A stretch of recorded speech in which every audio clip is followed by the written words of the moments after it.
north east India ফেষ্টিভেলৰ চতুৰ্থ সংস্কৰণৰ আয়োজন কৰা হৈছে ছিংগাপুৰত অহা 19 ছেপ্টেম্বৰৰ পৰা তিনিদিনীয়া কাৰ্যসূচীৰে এই ফেষ্টিভেল ছিংগাপুৰৰ সান্টেক কনভেনশ্যন এণ্ড এক্সিকিউটিভ চেণ্টাৰত এই আয়োজন উত্তৰ পূবৰ লগতে দেশৰ বহু কেইগৰাকী প্ৰখ্যাত লোকে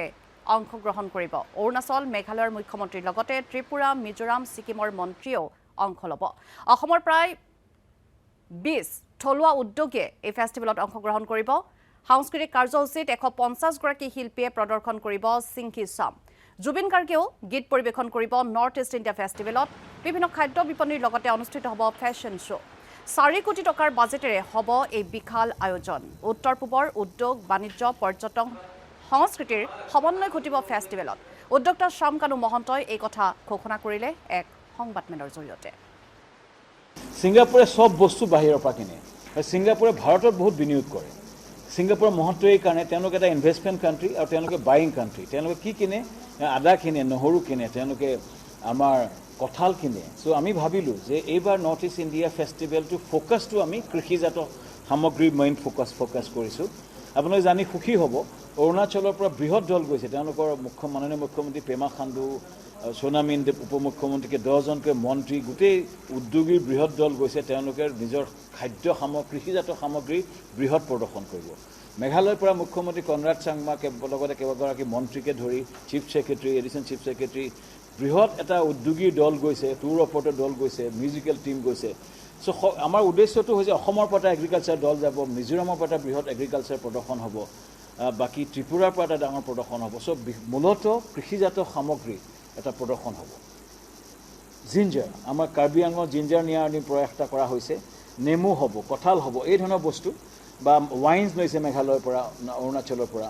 লাকাডাং টাৰ্মাৰিক গৈছে মেঘালয়ৰ পৰা এটা হৈছে কৃষিজাত সামগ্ৰী এটা হৈছে চাহৰ আমাৰ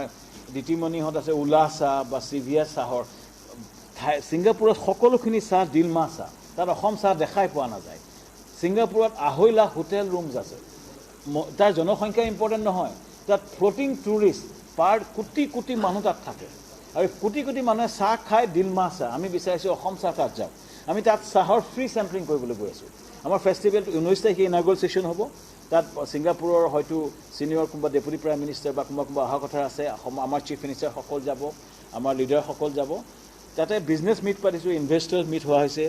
তাৰ লগতে 2 দিন এক্সিবিশ্যন হ'ব 20 আৰু 21 ছেপ্টেম্বৰ তাতে চাহৰ চেম্পলিং হ'ব তাতে খাদ্যৰ এটা ডাঙৰ প্ৰদৰ্শন হ'ব 150 জনীয়া এটা কালচাৰেল ট্ৰুপ যাব বিহু সত্ৰীয়া আমাৰ বিভিন্ন নৃত্য প্ৰদৰ্শন হ'ব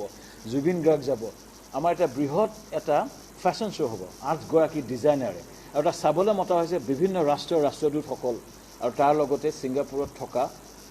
চিইঅ'সকলক মতা হৈছে আমাৰ মল কিছুমান আছে তাতে কিছুমান মুস্তাফা নামৰ এটা আছে লিটল ইণ্ডিয়া তেওঁলোকক মতা হৈছে মল অনাৰবোৰৰ লগত আমাৰ কাপোৰ কেনেকৈ বিকিব পাৰি আমাৰ খাদ্য সামগ্ৰী কেনেকৈ বিকিব পাৰি তাৰ কাৰণে কিছুমান B2B মিট হ'ব টুৰিজিমৰ ওপৰত হ'ব ট্ৰেডৰ ওপৰত হ'ব আৰু আমাৰ লগত আমি কিছুমান উদ্যমী লৈ গৈছোঁ মৃগাংক হাজৰিকা নৰ্থ ইষ্ট আমাৰ যিটো ৰেষ্টুৰেণ্ট হোটেল এছ'চিয়েশ্যনৰ ফালৰ পৰা যাব আমাৰ ডেভিড গগৈ তেখেতে জিৰাণ ব্ৰিক্স ষ্টাৰ্টআপ এণ্টাৰপ্ৰেনাৰ তেওঁ যাব ঋষিৰাজৰ তেওঁলোকৰ চাফৰ এজি যাব আমাৰ উলাহ টি যাব অসমৰ বহুকেইজন উদ্যমী যাব উত্তৰ পূৰ্বৰ কেইবাজনো উদ্যমী যাব